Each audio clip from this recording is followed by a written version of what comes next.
Hello అండి, welcome to profit master audit. ఇక ఈరోజు మార్కెట్స్ కానీ గమనిస్తే ఏషియన్ మార్కెట్స్ అన్నీ కూడా చాలా వరకు ఫ్లాట్గా ఉన్నాయి. మన మార్కెట్స్ కూడా ఈరోజు కొంత ఫ్లాట్గా ఓపెన్ అయింది. అయితే 15,000 దాకా వెళ్ళి 15,000 దాటి 15,044 దాకా అంటే 150-160 పాయింట్స్ ఇనిషియల్గా మనకి పెరిగింది. బట్ హయ్యర్ లెవెల్స్లో మార్కెట్ సస్టైన్ కాలేక ఓవరాల్గా నిఫ్టీ పాజిటివ్గానే క్లోజ్ అయినా కూడా ఫ్లాట్గా క్లోజ్ అయింది. ప్లస్ 30 పాయింట్స్ నిఫ్టీ మనకి క్లోజ్ కావడం చూస్తున్నాము. ఇక బ్యాంక్ నిఫ్టీ కూడా ఈరోజు ఒక దశలో 400-500 పాయింట్స్ పాజిటివ్గా ఉంది ఇనిషియల్గా. బట్ హయ్యర్ లెవెల్స్లో బ్యాంక్ నిఫ్టీ కూడా సస్టైన్ కాలేక ఓవరాల్గా ఫ్లాట్గా బ్యాంక్ నిఫ్టీ 33,714 దగ్గర బ్యాంక్ నిఫ్టీ క్లోజ్ కావడం చూస్తున్నాం. నిఫ్టీ 14,894 దగ్గర నిఫ్టీ క్లోజ్ అయింది. ఇక ఈరోజు నిఫ్టీలో టాప్ గెయినర్స్ కానీ గమనిస్తే జేఎస్డబ్ల్యూ స్టీల్ అని చెప్పొచ్చు, 9% ఇది పెరిగింది.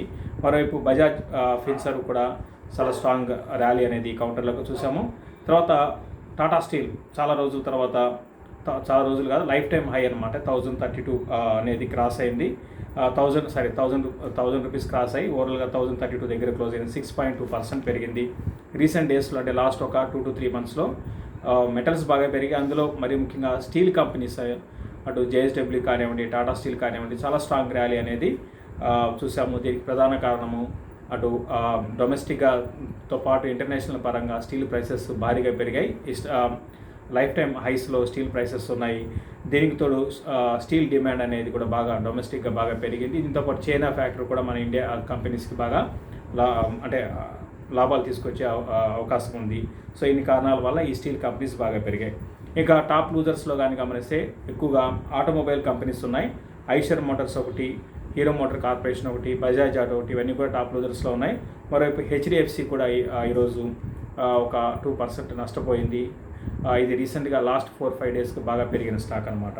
ఇది బ్రీఫ్గా మార్కెట్స్ గురించి. ఇక అడ్వాన్స్ డిక్లైన్ రేషియో కానీ గమనిస్తే 918 స్టాక్స్ మనకి డిక్లైన్స్ ఉంటే అడ్వాన్సెస్ 681 స్టాక్స్ ఎన్ఎస్సిలో ఉన్నాయి. ఇది బ్రీఫ్గా మార్కెట్స్ గురించి. ఇక ఫ్యూచర్ అండ్ ఆప్షన్స్ ఈరోజు ప్రధానంగా మనకి ఈరోజు ఏప్రిల్ సిరీస్కి ఫ్యూచర్ అండ్ ఆప్షన్స్ క్లోజింగ్ అనమాట. ఎక్కువగా స్టాక్ స్పెసిఫిక్ నెక్స్ట్ సిరీస్కి కానీ గమనిస్తే స్టాక్ స్పెసిఫిక్ మూవ్స్ అనేది ఉండే అవకాశాలు ఉన్నాయి. రోల్ ఓవర్స్ పరంగా గమనిస్తే ఎక్కువగా ఫార్మా స్టాక్స్లో, కొంత ఎఫ్ఎంసీజీ స్టాక్స్లో, మెటల్స్లో కొంత రోల్ ఓవర్స్ కనపడ్డాయి. అయితే బ్యాంకింగ్ స్టాక్స్లో మిక్స్డ్గా కనపడుతున్నాయి. కొన్ని బ్యాంకింగ్ స్టాక్స్లో లాంగ్స్ బిల్డ్ అయితే, కొన్ని బ్యాంకింగ్ స్టాక్స్లో షార్ట్స్ అనేది మనకి బిల్డ్ కావడం చూస్తున్నాం. ఓవరాల్గా కొన్ని సెక్టర్ కన్నా ఎక్కువగా స్టాక్ స్పెసిఫిక్ మూవ్స్ అనేది నెక్స్ట్ మే సిరీస్లో ఉండడానికి అవకాశం కనపడుతుంది. ఇక ఇక్కడ నుంచి మార్కెట్స్ ఏ విధంగా ఉండవచ్చు. అయితే మనం లాస్ట్ కొన్ని రోజులని కాదు, ఇంకా చెప్పాలంటే 5-6 డేస్లోనే నిఫ్టీ చాలా షార్ప్గా రీసెంట్ లోస్ నుంచి అంటే 14,300 14,400 నుంచి దగ్గరగా 15,000 దాకా వచ్చింది. సో ఇక్కడ ఈ లెవెల్ అనేది కొంత నిఫ్టీకి రెసిస్టెన్స్ ఫేస్ చేసే అవకాశం కనపడుతుంది. అయితే ప్రధానంగా మన ఇండియన్ మార్కెట్స్కి అంటే బాగా నెగిటివ్ అంటే అందరికి తెలిసిందే, ఈ కోవిడ్ కేసెస్ అనేది భారీగా పెరగడము. ఆల్రెడీ మనకి ఏప్రిల్ మంత్ అంతా కూడా అటు బిజినెస్ పరంగా దాదాపు యాక్టివిటీ అనేది బాగా తగ్గిపోయింది. ఇంకా నెక్స్ట్ అట్లీస్ట్ 2 to 3 మంత్స్లో 3 to 4 మంత్స్ పట్టచ్చు బిజినెస్ యాక్టివిటీ బాగా తగ్గిపోయే అవకాశాలు ఉన్నాయి. సో ఓవరాల్గా ఎకానమీ అనేది బాగా వీక్గానే ఉండే అవకాశాలు ఉన్నాయి. అటు సెంట్రల్ గవర్నమెంట్ అఫీషియల్గా లాక్డౌన్ మనకి నెక్స్ట్ వీక్లో అనౌన్స్ చేస్తారనే వార్తలు కూడా వస్తున్నాయి. ఒకవేళ అనౌన్స్ చేయకపోయినా కూడా, లాక్డౌన్ ఉన్నా లేకపోయినా కూడా ప్రస్తుతం బయట ఉన్న పరిస్థితులు చాలా వరకు లాక్డౌన్ ఉన్నట్టే ఉన్నాయి. అంటే బిజినెస్ యాక్టివిటీ పెద్దగా లేదు. సో నేను కూడా ఇది బాగా మన ఎకానమీ మీద బాగా ప్రభావం చూపించే అంశంగా చెప్తాను. సో దాని తగ్గట్టుగా మార్కెట్స్ అంటే రీసెంట్గా కొంచెం షార్ట్ కవరింగ్ వల్ల పెరిగినా కూడా, బట్ హయ్యర్ లెవెల్స్లో మాత్రం నిఫ్టీ అంత ఈ లెవెల్ ఇక్కడ నుంచి భారీగా పెరిగిపోతుంది అయితే నేను అనుకోను. నిఫ్టీకి 15,050 అండ్ 15,200 అనేది రెసిస్టెన్స్గా చెప్తాను. ఇక్కడ డౌన్ సైడ్ కానీ గమనిస్తే 14,600 అండ్ నుంచి 14,400 అండ్ 14,300 అనమాట. ఇవి సపోర్ట్ జోన్స్గా చెప్తాను. దీంతోపాటు మనకి మేలో మామూలుగా సాధారణంగా మేలో ఎఫ్ఐఎస్ కానీ గమనిస్తే కొత్త సెల్లింగ్లోనే ఉంటారు. దీంతోపాటు ఓవరాల్గా హిస్టరీ కానీ గమనిస్తే మేలో స్టాక్ మార్కెట్స్ అనేది ఎక్కువగా పెరగవు అనమాట. స్టాక్ మార్కెట్స్ మేలో కొంత ప్రాఫిట్ బుకింగ్ అనేది ప్రతి మేలో, మన ఇండియన్ మార్కెట్స్ అని కాదు గ్లోబల్ మార్కెట్స్ అన్నింటిలో కూడా కొంత సెల్లింగ్ అనేది మేలో కనపడుతుంటుంది. దీంతోపాటు ఇంకొక విషయం గమనించాల్సింది ఏంటంటే లాస్ట్ ఫ్యూ ట్రేడింగ్ సెషన్స్లో అంటే ఎన్ని రోజులు డో జోన్స్ లోయర్ లెవెల్స్కి రావడం చాలా షార్ప్గా పెరిగేది. బట్ ఇప్పుడు లాస్ట్ ఫ్యూ డేస్గా డౌ జోన్స్ హయ్యర్ లెవెల్స్లో సస్టైన్ కాలేకపోతుంది. కొంత యూఎస్ మార్కెట్స్లో కూడా కొంత ప్రాఫిట్ బుకింగ్ అనేది కనపడుతుంది. కాబట్టి నేను కూడా ఇక్కడ ఈ టైంలో కొంత నిఫ్టీ ఆగడానికి అవకాశం ఉంది, మళ్ళీ కొంచెం స్లోగా కిందకి రావడానికి అవకాశం ఉంటుంది. దీంతోపాటు కోవిడ్ కేసెస్, తర్వాత గవర్నమెంట్ తీసుకునే నిర్ణయాలు అంటే లైక్ లాక్డౌన్స్ కానివ్వండి, ఇటువంటి వాటి మీద న్యూస్ని చూడమని చెప్తాను. ఇది నిఫ్టీకి సంబంధించి. ఇక ఈరోజు కొన్ని కంపెనీస్ రిజల్ట్ అనౌన్స్ చేసి బ్రీఫ్గా వెళ్దాము. హెచ్యుఎల్ రిజల్ట్ బాగున్నాయండి. రిజల్ట్ చెప్పాలంటే 44% నెట్ ప్రాఫిట్ అనేది పెరిగింది, మంచి రిజల్ట్ అనౌన్స్ చేసింది. బజాజ్ ఆటో రిజల్ట్స్ అంత గొప్పగా లేవు, అంటే ఎస్టిమేట్స్ని అందుకోలేకపోయింది. లాస్ట్ క్వార్టర్ బజాజ్ ఆటో బ్రహ్మాండమైన ఎవరు ఊహించని, అంటే బజాజ్ ఆటో హిస్టరీలోనే బ్రహ్మాండమైన రిజల్ట్గా చెప్పొచ్చు లాస్ట్ క్వార్టర్. బట్ ఈసారి మాత్రం ఏమాత్రం అంతగా అంటే అంత గొప్పగా లేవు. తర్వాత టైటాన్ మంచి రిజల్ట్ అనౌన్స్ చేసింది, బట్ కొంచెం ఇది కూడా స్ట్రీట్ అనుకున్న దానికన్నా కొంచెం తగ్గింది ప్రాఫిట్స్, బట్ ఓవరాల్గా రిజల్ట్ బాగున్నాయి. తర్వాత ఇంకా ప్రతి ఒక్కరు కూడా మన తెలుగు స్టేట్స్కి చెందిన కంపెనీ, చాలామంది అడుగుతూ ఉంటారు ఈ కంపెనీ గురించి, లారస్ ల్యాబ్స్ అనమాట. ఇది కానీ గమనిస్తే బ్రహ్మాండమైన రిజల్ట్ అనౌన్స్ చేసింది. 298 crores వర్సెస్ 110 crores అనమాట. లాస్ట్ ఇయర్కి ఇది 110 crores ఉంటే ఈసారి 298 crores అంటే ఎంత పెరిగిందో మనం అర్థం చేసుకోవచ్చు ప్రాఫిట్స్. ఇక రెవెన్యూస్ పరంగా 839 crores వర్సెస్ 1411 crores అనమాట. అటు top line growth, bottom line growth చాలా స్ట్రాంగ్ ఉన్నాయి. అయితే స్టాక్ మాత్రం ఈరోజు ప్రాఫిట్ బుకింగ్ అనేది కౌంటర్లో కనపడింది, మైనస్లో క్లోజ్ అయింది. 458 దగ్గర ఈరోజు ఈ స్టాకు మైనస్లో క్లోజ్ కావడం చూస్తున్నాం. ఇంత మంచి రిజల్ట్ వచ్చినా కూడా స్టాక్ ఎందుకు పడింది? ఆబ్వియస్గా స్టాక్ మార్కెట్లో ఇవన్నీ కూడా ముందే అంటే రిజల్ట్ ఈ విధంగా వస్తాయనేది స్ట్రీట్ ఎక్స్పెక్ట్ చేస్తుందండి. దానికి అనుగుణంగా స్టాక్స్ అన్నీ పెరుగుతాయి.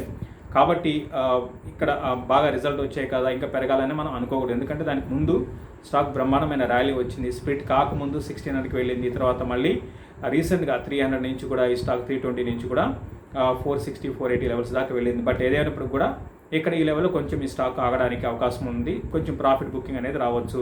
బట్ లాంగ్ టర్మ్ వ్యూతో ఈవెన్ ఈ లెవెల్స్ అంటే ఈ లెవెల్స్ కాకుండా కొంచెం కిందకు వచ్చినప్పుడల్లా కూడా దీన్ని అంటే 420 బిలో 400కి వచ్చినప్పుడు స్లోగా అక్యుమిలేట్ చేసుకోవచ్చు.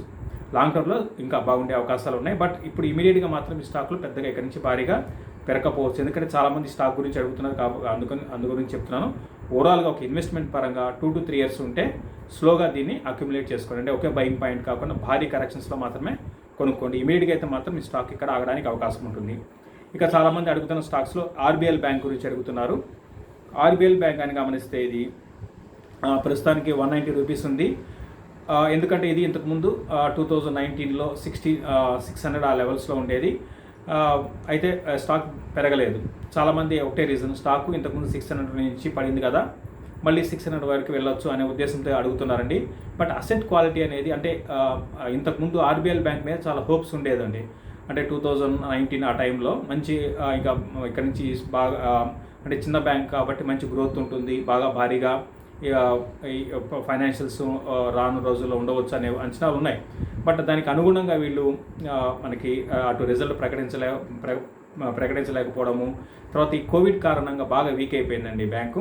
పెద్ద బ్యాంకులు సస్టైన్ అయినాయి, బట్ ఆర్బీఎల్ బ్యాంక్ అనేది ఈ కోవిడ్ వల్ల బాగా వీక్ అయింది. లాస్ట్ ఒక 1 yearలో కంప్లీట్గా మిగతా బ్యాంక్స్తో కంపేర్ చేసుకుంటే ఆర్బీఎల్లో అసెట్ క్వాలిటీ అనేది బాగా తగ్గింది. దాని కారణంగా ఈ స్టాకు పెద్దగా ఇక్కడ నుంచి భారీగా పెరిగే అవకాశం అనేది పెద్దగా లేదండి. ఆల్రెడీ ఎవరన్నా కొనుంటే మాత్రం హోల్డ్ చేసుకోండి. అయితే ఇదంతా కూడా ఏంటంటే ఒక 3-4 ఏళ్ళ స్టోరీ అండి. ఇప్పుడు రీసెంట్గా మనం చూసాము బ్యాంక్స్ అన్నీ కూడా అటు హెచ్డిఎఫ్సి కానివ్వండి, తర్వాత ఐసిఐసిఐ, యాక్సిస్ బ్యాంక్ ఇవన్నీ కూడా రీసెంట్గా లోస్ నుంచి అంటే 1 year బ్యాక్ కోవిడ్ టైంలో వచ్చిన లోస్ నుంచి భారీగా పెరిగాయి. ఇంకా చెప్పాలంటే హెచ్డిఎఫ్సి బ్యాంక్ అయితే లైఫ్ టైం హైకి వెళ్ళింది. బట్ ఆర్బీఎల్ బ్యాంక్ మాత్రం ఇంకా అక్కడక్కడే ఉందన్నమాట. కాబట్టి ఏంటంటే మీరు స్టాక్ సెలెక్షన్ అనేది ఒకే సెక్టర్ అయినా సరే మీరు 2 విధాలుగా చూడండి. ఒక స్టాక్ ఏమో బాగా లైఫ్ టైం హైకి వెళ్ళింది, ఆర్బీఎల్ బ్యాంక్ మాత్రం ఇంకా అక్కడే ఉంది. కాబట్టి స్టాక్ సెలెక్షన్ అనేది చాలా ఇంపార్టెంట్. నేనైతే ఫ్రెష్గా ఎవరైనా బై చేయాలి అనుకుంటే ఆర్బీఎల్ బ్యాంక్ కన్నా వేరే బ్యాంక్స్ వైపు వెళ్ళమంటాను. ఆల్రెడీ కొన్న వాళ్ళు మాత్రం ప్రస్తుతానికి హోల్డ్ చేసుకోండి. 3-4 ఏళ్ళు అయితే కోసం అయితే హోల్డ్ చేసుకోండి. దీంతోపాటు డెల్టా కార్పొరేషన్ గురించి అడుగుతున్నారు చాలామంది. ప్రస్తుతానికి ఇది 153 రూపీస్ ఉంది డెల్టా కార్పొరేషన్. ఇది మనకి అందరికి తెలిసిందే, ఇది క్యాసినో బిజినెస్లో ఉన్నారండి. మరి ముఖ్యంగా గోవాలో వీళ్ళకి మెయిన్ బిజినెస్ అంతా కూడా గోవాలో ఉంటుంది. అయితే ఈ కోవిడ్ అనేది అంటే లాస్ట్ 1 year నుంచి కూడా ఈ స్టాకు బాగా వీక్గా ఉంది. సో ఎప్పుడైతే ఈ ట్రావెల్ రిస్ట్రిక్షన్స్ ఉంటాయో అప్పుడు ఇటువంటి స్టాక్స్ అన్నీ కూడా బాగా వీక్ అయ్యే అవకాశాలు ఉంటాయి. అయితే బిజినెస్ పరంగా అంటే మరి ఈ క్యాసినో కానివ్వండి ఇటువంటివంతా ఏంటంటే బాగా ఫ్యూచర్ ఉండే అవకాశాలు ఉన్నాయి. తర్వాత గ్రోత్ కూడా చాలా మంచి గ్రోత్ ఉండే అవకాశాలు ఉన్నాయి. దీంతోపాటు వీళ్ళు రియల్ ఎస్టేట్ ప్లే ఉంది. తర్వాత ఆన్లైన్ గేమింగ్లో ఉన్నారు. ఓవరాల్గా కంపెనీ పరంగా మంచిదే, డెట్ లేదు, ఫండమెంటల్గా బాగానే ఉంది. బట్ ఇప్పుడున్న పరిస్థితులు అంటే కోవిడ్ అనేది ఈ కంపెనీకి బాగా నెగిటివ్ అనమాట. ఎప్పుడైతే మనం ట్రావెల్ చేసి ఒక చోట నుంచి ఒక చోటికి వెళ్ళినప్పుడు అప్పుడు ఎకానమీ బాగుంటుంది. దాంతోపాటు ఆబ్వియస్గా ఇటువంటి కంపెనీస్ ఈ క్యాసినో లాంటి కంపెనీస్ అనేది బాగా బిజినెస్ కూడా ఉంటుంది.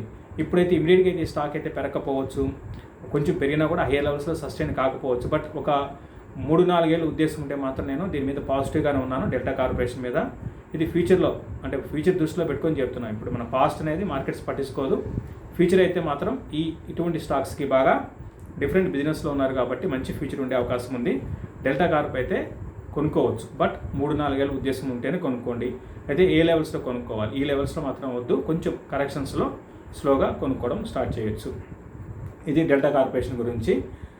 తర్వాత చాలామంది ఈ లెవెల్లో ప్రాఫిట్ బుక్ చేసుకోవాలని అడుగుతున్నారండి. కొంతమంది మెసేజ్ పెట్టారు. అంటే ప్రాఫిట్ బుక్ చేసుకోవాలి అంటే ఆ స్టాక్ని బట్టి ఉంటుందండి. ఓవరాల్గా నేను అనుకోవడము ఇప్పుడు మన చుట్టూ ఉన్న మన పరిస్థితులు ఏవైతే ఉన్నాయో మన ఇండియాలో మరి ముఖ్యంగా ఏమాత్రం స్టాక్ మార్కెట్స్కి అంత అనుకూలంగా లేని పరిస్థితులు అని చెప్పొచ్చు. అయినా కూడా స్టాక్స్ పెరుగుతున్నాయంటే అటు లిక్విడిటీ కారణంగా బాగా పెరుగుతున్నాయి. అయితే ఇక్కడ నుంచి కొంచెం లిక్విడిటీ తగ్గి ఆల్రెడీ మనకి స్లోగా ఎఫ్ఐఎస్ నుంచి మనకి మన ఇండియా వైపు ఇన్వెస్ట్మెంట్స్ అనేది తగ్గాయి. దీంతోపాటు డొమెస్టిక్గా కూడా కొంచెం తగ్గితే కొంచెం మార్కెట్స్ మాత్రం కొంత వెనకాలకి వెళ్ళే అవకాశాలు ఉన్నాయి. కాబట్టి అంటే మీరు ఏ స్టాక్లో ఉన్నారు అంటే ప్రాఫిట్ బుక్ చేసుకోవాలంటే ఏ స్టాక్లో ఉన్నారో దాన్ని బట్టి ఉంటుందండి. సపోజ్ ఒక స్టాక్ బాగా మంచి కంపెనీ అయినా బాగా ఎక్స్పెన్సివ్ అయితే ప్రాఫిట్ బుక్ చేసుకోమని చెప్తాను. అట్లా కాదు నేను 4-5 ఏళ్ళు ఉంటాను నా అంటే గ్రోత్ అంటే నేను గ్రోత్ స్టాక్లో ఉన్నాను 5 ఏళ్ళు ఉంటానంటే హోల్డ్ చేసుకోవచ్చు, ప్రాబ్లం లేదు. అంటే మార్కెట్స్ పడతాయి ఇక్కడ నుంచి 10% 20% పడినా కూడా ఓవరాల్గా లాంగ్ టర్మ్ ఇండియా స్టోరీ అనేది చాలా స్ట్రాంగ్ ఉంటుంది, ప్రాబ్లం అయితే లేదు. అయితే ఏవైతే అబ్నార్మల్గా పెరిగాయో వీటి పట్ల జాగ్రత్తగా ఉండాలి. అంటే అబ్నార్మల్గా పెరిగినవి స్పెక్యులేషన్లో పెరుగుతూ ఉంటాయండి. కొంతమంది పదే రికమెండ్ చేస్తుంటారు కొన్ని స్టాక్స్. అటువంటి స్టాక్స్ మాత్రం చాలా జాగ్రత్తగా ఉండాలి. తర్వాత ఒక్కొక్క బుల్ మార్కెట్లో కొన్ని స్టాక్స్కి కొన్ని స్టోరీస్ అలుగుతారు అనమాట. అంటే దీని కారణంగా ఈ స్టాక్స్ పెరుగుతాయి, దీని కారణంగా ఈ స్టాక్స్ పెరుగుతాయని ఆ స్టాక్స్ పెంచుతుంటారు. అటువంటి స్టాక్స్లో మాత్రం జాగ్రత్తగా ఉండే ఎగ్జిట్ కావాలి. ఈ టైంలో ఎగ్జిట్ కాండి. ఏవైతే అబ్నార్మల్గా అంటే ఫండమెంటల్స్ ఏమాత్రం కూడా అనుకూలంగా లేకుండా బాగా పెరిగిన స్టాక్స్, తర్వాత ఏదో చిన్న న్యూస్ మీద పెరిగిన స్టాక్స్, తర్వాత ఆపరేటెడ్ స్టాక్స్, ఇటువంటి స్టాక్స్లో అయితే ఖచ్చితంగా ప్రాఫిట్ బుక్ చేసుకోమని చెప్తాను.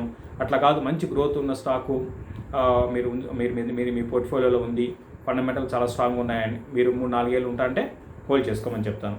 ఇది క్లోజింగ్ రిపోర్ట్ అండి. మళ్ళీ రేపు మార్నింగ్ మార్కెట్లో కలుద్దాం. చూసిన ప్రతి ఒక్కరు కూడా షేర్ చేయండి, అదేవిధంగా లైక్ చేయమంటాను. కొత్తగా ఏమైనా చూస్తే ప్రాఫిట్ మాస్టర్ యూట్యూబ్ ఛానల్కి సబ్స్క్రైబ్ చేసుకోండి. థ్యాంక్ యూ అండి.